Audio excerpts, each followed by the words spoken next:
The funeral mass for Archbishop Desmond Tutu has taken place at the Anglican Cathedral in Cape Town. In his eulogy, the South African President Cyril Ramaphosa described Archbishop Tutu as the spiritual father of our nation. Indian police say a stampede that killed at least 12 people at a Hindu shrine was triggered by an argument. 16 were injured in the crush at the temple in the Jammu and Kashmir region. A new law banning plastic packaging on most fruit and vegetables is now in place in France. Cucumbers, lemons and oranges are among the 30 varieties banned from being wrapped in plastic. Larger packs are exempt. And Pope Francis has called for an end to violence against women. In his New Year message, the Pope said to hurt a woman was to insult God. We begin in Japan's southern prefecture of Okinawa, where the U.S. military on Saturday reported 235 new coronavirus cases among personnel based there. The figure is a record high for one day. Prefectural officials are calling on anyone working at U.S. military bases to get tested.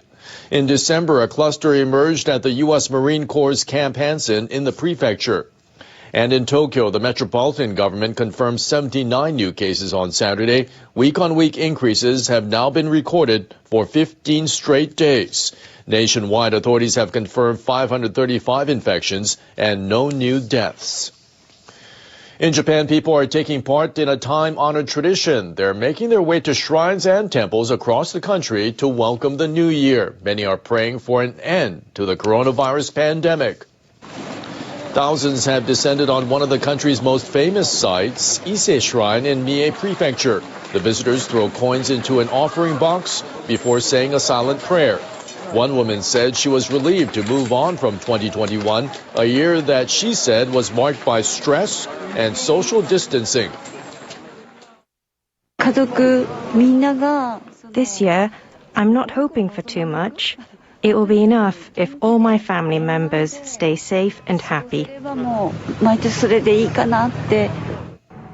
Evacuees of Japan's 2011 nuclear accident gathered in the town where the Fukushima Daiichi power plant is located. They visited a local shrine and prayed for the recovery of their hometown. The Shohatsu Shrine was damaged in the earthquake that preceded the nuclear accident. It was restored in 2020. Worshippers prayed for good health and bought amulets and lucky charms. All of the town's residents remain in evacuation. I really want to come back soon, so I prayed that I can return and that my family will be safe. The town is aiming to get the evacuation order lifted for areas around Futaba Station. New Year celebrations around the world were this year handled a little differently amid the spread of the Omicron variant.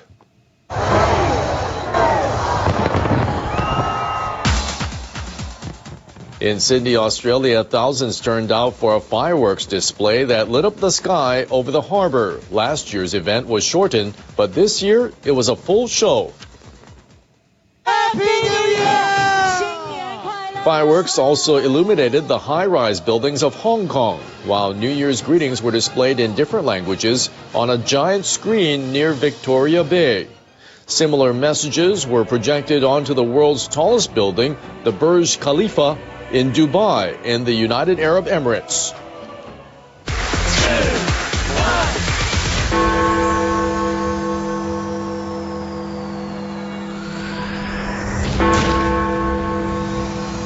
In London, people got to see a fireworks show and hear Big Ben bong in the new year after undergoing 4 years of renovation.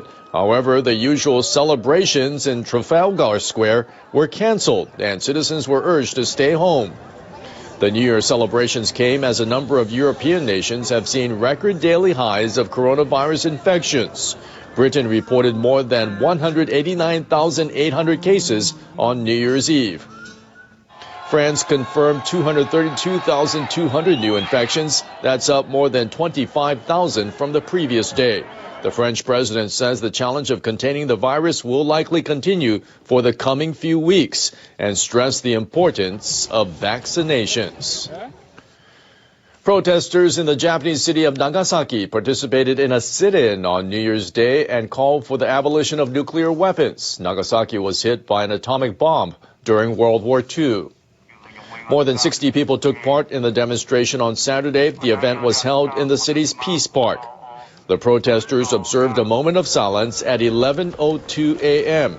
The atomic bomb exploded in Nagasaki at that time on August 9, 1945.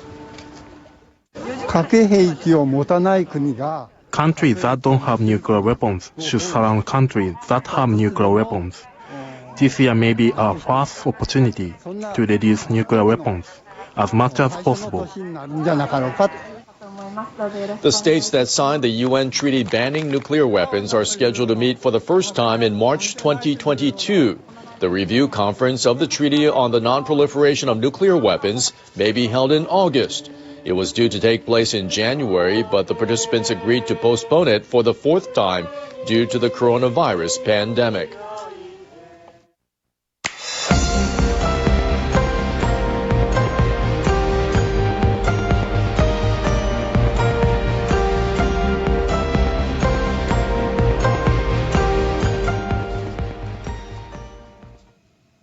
"2022 is bringing with it a revision to Japan's laws that will lower the official age of adulthood for the first time in some 140 years. The age of majority will be reduced from the current 20 to 18 when the amended civil code becomes effective on April 1st. From that date, anyone who's 18 can marry without parental consent. Currently, females are allowed to marry from 16 and males from 18, but require their parents' approval until the age of 20. Those aged 18 or older will also be able to apply for a credit card or get a loan without parental consent. A Japanese citizen who has dual nationality at the age of 18 will have 2 years to choose just one of them. Currently, they have until the age of 22 to make the decision. Legal adults will also be able to register a change in their gender status. But young people under 20 will still be banned from drinking, smoking, or taking part in any one of Japan's 4 legally permitted forms of gambling, including horse racing and bicycle racing. Separately, the amended Juvenile Act will come into force on April 1st. Young people at 18 and 19 will continue to be protected under the Juvenile Act, but they will be treated differently from juveniles of 17 and below in some parts of the legal process.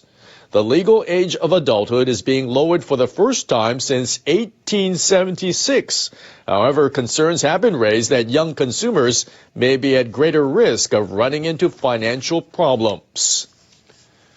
Taiwanese President Tsai Ing-wen delivered her New Year's address on Saturday. Tsai used the occasion to call on China to resolve their differences peacefully, saying Beijing should curb the spread of what she called military adventurism.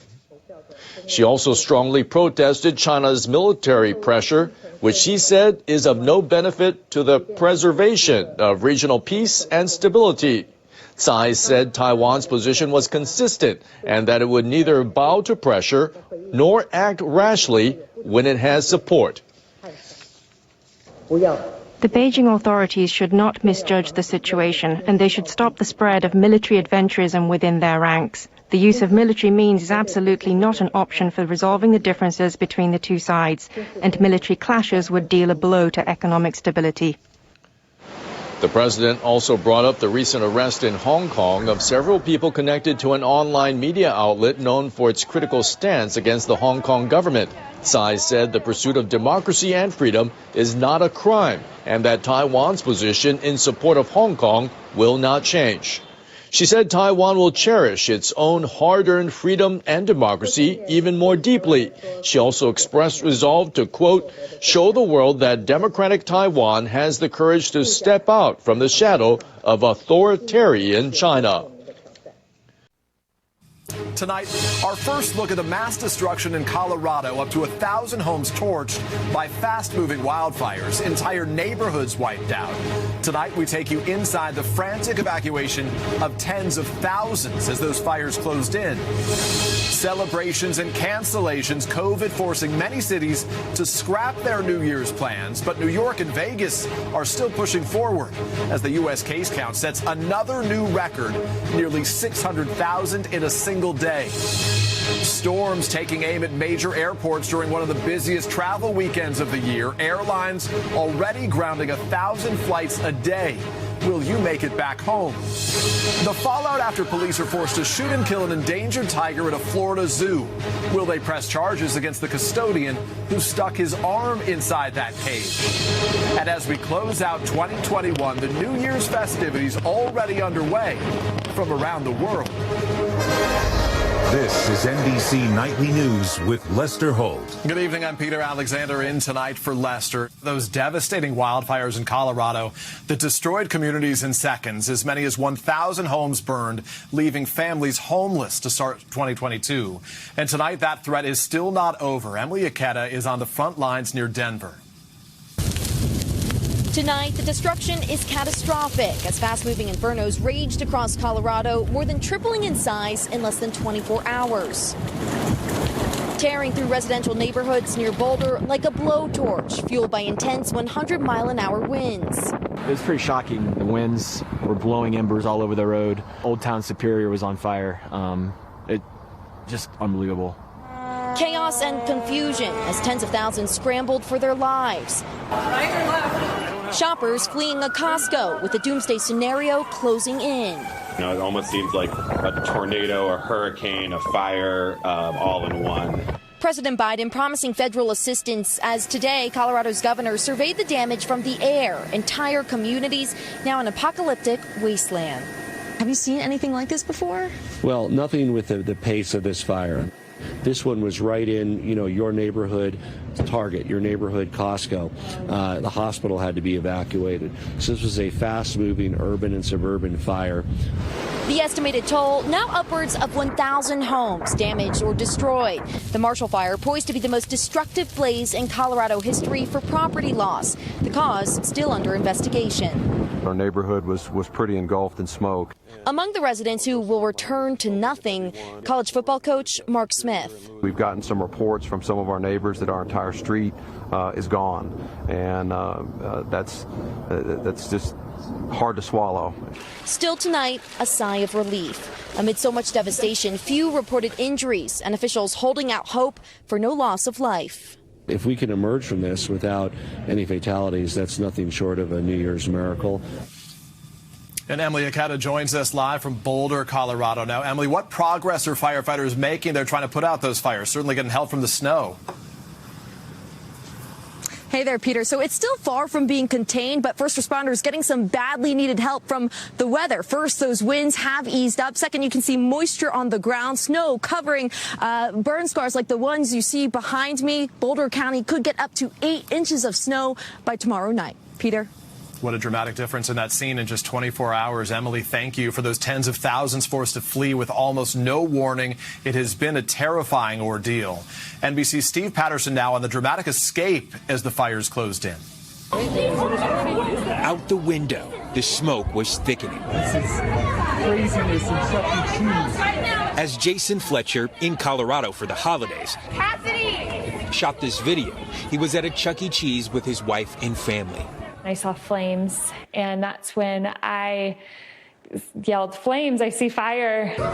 With the fire approaching dangerously close to the restaurant, parents gathered children and scrambled to the exit. Winds so strong, I can't get this door open. For a moment they struggled to get out. When you finally get outside and it's just all hitting you, and the wind was moving so fast. I felt the wind hitting. That's when the danger really set in. Like fire and wind of that magnitude is very dangerous. Go, go, go, go.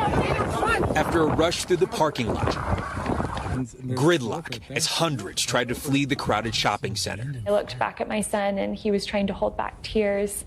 And I just told him, "We're going to be okay. We're going to be okay." We said a little prayer.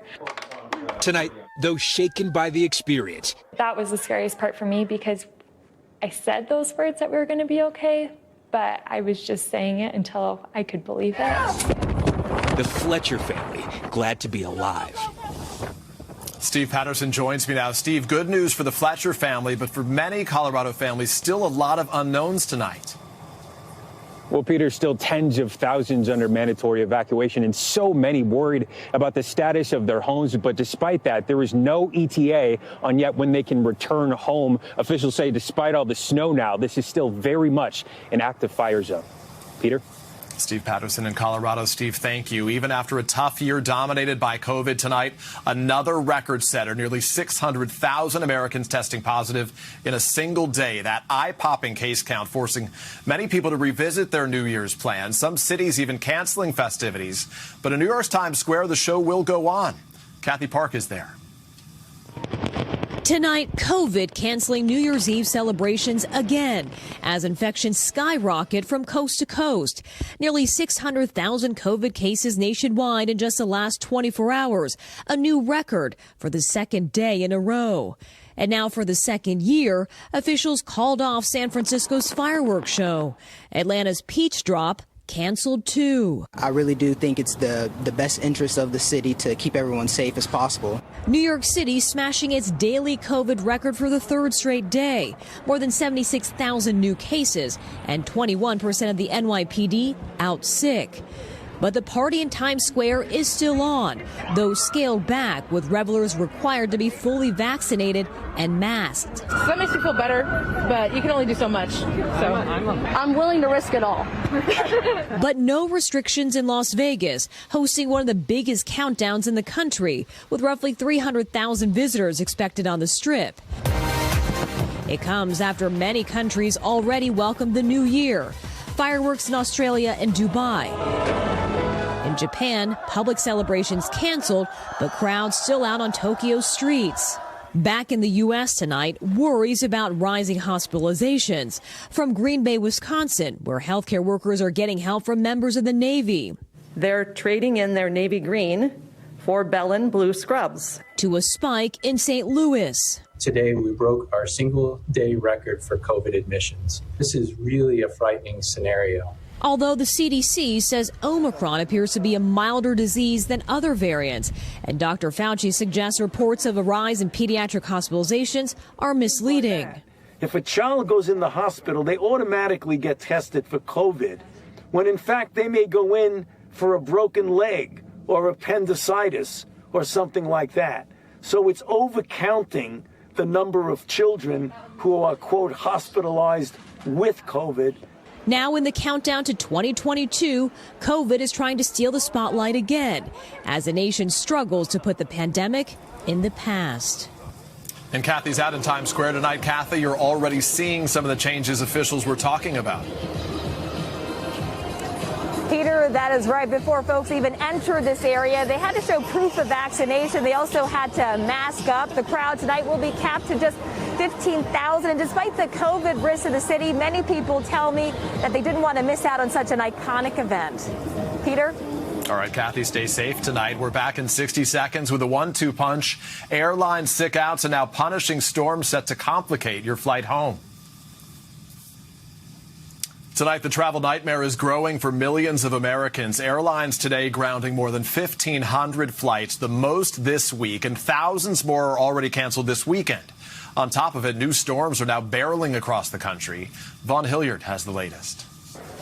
Tonight, thousands of canceled flights piling up ahead of what was already slated to be one of the busiest weekends of air travel the entire year. They said the wait time was 1 hour and 58 minutes to get through to Hawaii. Just today, more than 1,500 flights canceled, another 2,700 delayed.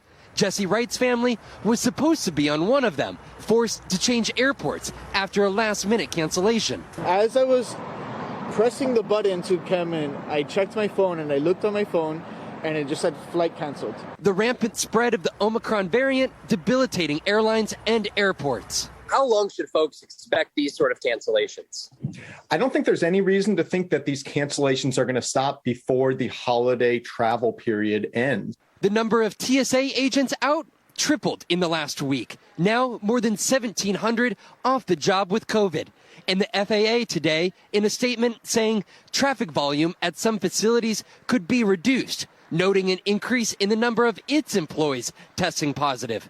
All this as a massive winter storm system sweeps across the country. Snow and sleet making its way to the Midwest overnight, expected to barrel down on key airport hubs from Denver to Dallas and Chicago. Look, expect the worst, but hope for the best. You will likely find delays. You will likely have your flight canceled. A rocky start to the new year for thousands of travelers. And Vaughn joins us now. Vaughn, what are the airlines doing to try to clear this logjam of flights?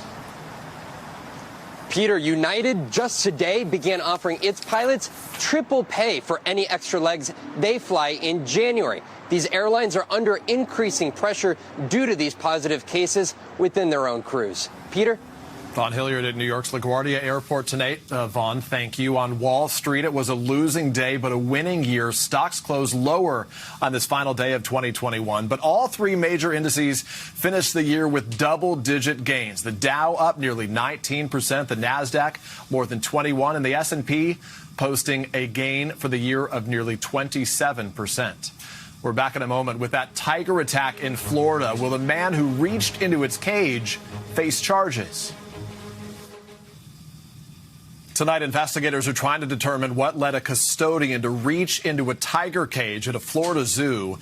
The sheriff's office says the man whose arm was bitten could face charges after police were forced to shoot and kill the endangered animal.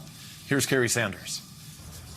At the Naples, Florida Zoo, the tiger exhibit today, empty. Echo, a rare 8-year-old Malayan tiger, was shot and killed Wednesday. The tragic events captured on a deputy's body cam. The officer first tried to scare the tiger that was holding onto a man's arm through the fence. But when that did not work, a single shot fired. It's like losing a member of the family. There are fewer than 300 Malayan tigers left on Earth. Echo was ultimately shot in the neck. With those teeth endangering a man's life, the zoo says the deputy did what was right. Sorry. I'm sorry. I'm sorry. 26-year-old River Rosenquist's arm was mauled by the tiger. He was last listed in stable condition. Investigators say he could face potential charges. It was a bad mistake, bad decision, but we only wish him well in the recovery. Don't we know that tigers are dangerous? You look at something like that Trainwreck Tiger King, and you see people hugging cubs and playing with tigers, and people think, oh, I can do that. The zoo staff tonight brokenhearted. And take care of Echo, The only change we've made out of respect for our staff is that we're not going to do keeper talks today.